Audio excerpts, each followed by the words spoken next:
మరోవైపున పేదవాడి వైద్యం గురించి కనీసం ఆలోచన చేసే పరిస్థితిలో కూడా ఈ ప్రభుత్వం లేదు.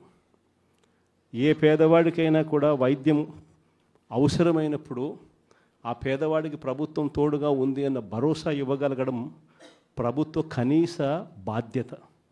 అలాంటిది ఆరోగ్యశ్రీకి ప్రతి నెల కనీసం నెలకు 300 కోట్ల రూపాయలు ఖర్చు అవుతుంది. ఈ ప్రభుత్వం వచ్చి 12 నెలలు, ఆరోగ్యశ్రీ బిల్లులు ఇప్పటికే 3600 కోట్లు దాటాయి. ఆరోగ్యశ్రీ బిల్లులు ఇవ్వడంలో ఆరోగ్య ఆసరా గురించి పట్టించుకునే పరిస్థితి లేదు.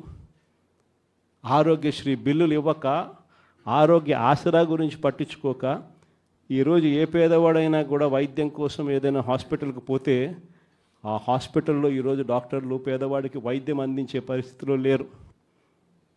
డబ్బులు కడితేనే వైద్యం అందిస్తాము అని చెప్పి ఈరోజు పేదవాడిని డబ్బులు కడితే తప్ప వైద్యం అందని పరిస్థితిలోకి అప్పుల పాలు చేస్తూ ఉన్న పరిస్థితి ఈరోజు రాష్ట్రంలో.